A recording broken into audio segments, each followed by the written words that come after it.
chaîne de décision et la chaîne d'achat n'est bonne que si on va directement à au bon site rapidement. Ensuite, et ça c'est très important, et c'est à nous de le faire, c'est de l'éducation auprès de nos utilisateurs, des gens qui font tourner des sites, comme les e-commerçants que vous êtes peut-être dans la salle. Il faut qu'on explique comment marche un pic de trafic. Quelle est la charge qu'encaisse une machine? Quelle est la différence entre envoyer un mailing de 200 000 personnes par heure ou de 100 000 personnes par heure? Eh bien, c'est x4 en termes de ressources. Voilà. C'est-à-dire que vous avez peut-être doublé la vitesse à laquelle vous acheminez votre mailing, mais la puissance que l'on doit mettre à disposition pour que tout le monde soit servi dans des temps de réaction normaux et agréables au surf, c'est 4 fois plus de puissance. Ce qui veut dire qu'à partir du moment où on structure mieux les mailings, la vitesse d'envoi et la façon dont on les fait, on n'aura pas besoin du même pic de puissance. Je vous ai dit 30 000 visiteurs par jour, c'est parce qu'il y a des micro-pics qui sont importants. Si c'était un trafic parfaitement lissé, on pourrait peut-être aller jusqu'à 80 000 ou 100 000 visiteurs sur un seul serveur. Mais comme il y a toujours des pics locaux, des fois des pics de 5 minutes ou de 10 minutes qui sont extrêmement intenses, on n'a pas le droit de répondre moins vite dans ces moments-là.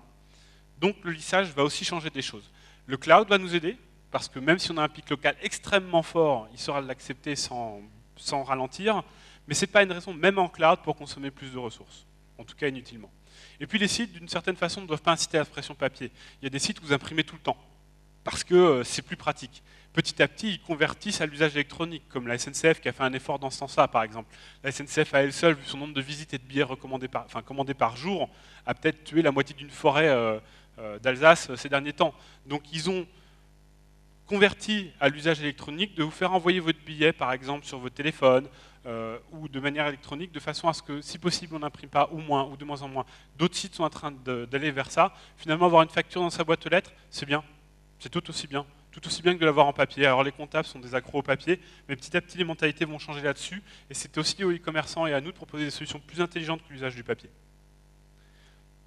La conclusion, alors j'ai fait court parce que de toute façon c'est assez dense, et le programme est dense, et comme on est des organisateurs de Bargento, on doit laisser la place un petit peu aux autres, même beaucoup si jamais on a des conflits de planning.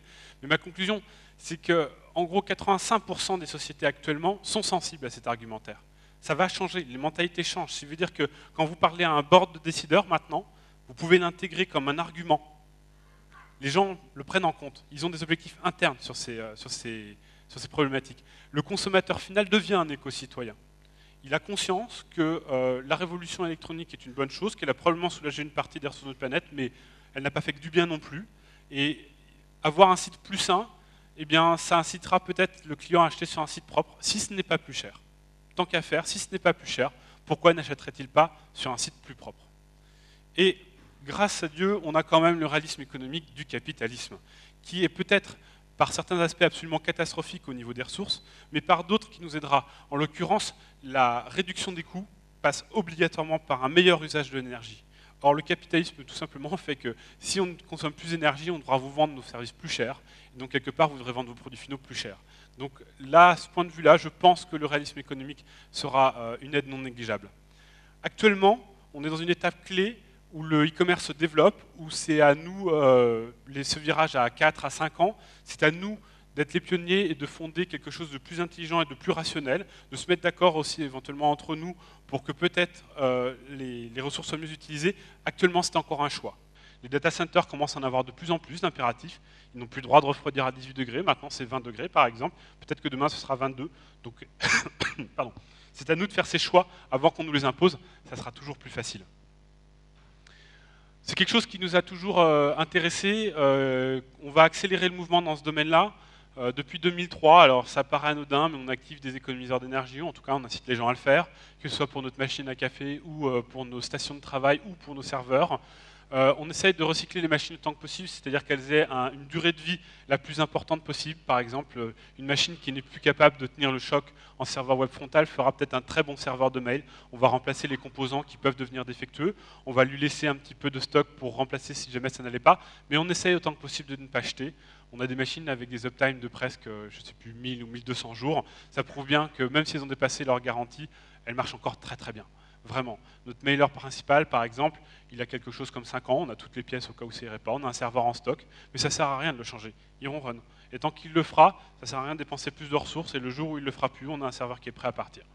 Ensuite, Former nos clients, ça fait partie de nos engagements, c'est-à-dire discuter avec eux, analyser leur trafic, leur dire pourquoi ça ne marche pas, comment est-ce qu'on pourrait mieux utiliser la capacité d'accueil des serveurs.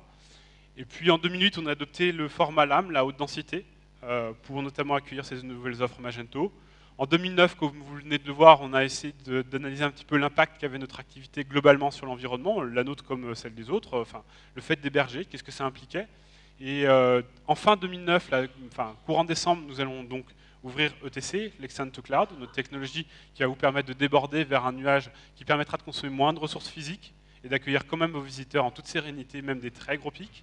Et puis, on va essayer en 2010, peut-être fin 2010, de rentrer chez Etix ou ailleurs, dans un data center, en tout cas, avec une efficacité énergétique qui soit la meilleure possible. Voilà, j'ai essayé de faire court parce qu'il y a beaucoup, la journée est dense, on va avoir peut-être des questions sur cette présentation, et si je peux gagner un petit peu de temps sur la mienne, c'est pas si grave. Je pense effectivement une des clés d'adoption de ce label, ça va être soit de rejoindre des gens qui font déjà ça, parce qu'après tout, on n'a pas de raison de marcher seul dans le désert, il y a des gens qui sont déjà beaucoup plus impliqués que nous, en tout cas qui l'ont fait beaucoup plus tôt. Donc on n'a pas l'intention de faire cavalier seul dans le domaine.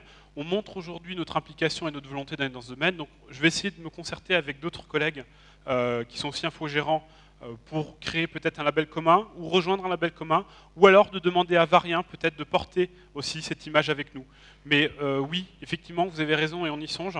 Il faut qu'on crée une pastille qui explique que, en tout cas, le e-commerçant qui vient avec nous fait des efforts et a choisi d'être engagé pour moins de consommation ou une consommation plus intelligente des ressources. Tout à fait.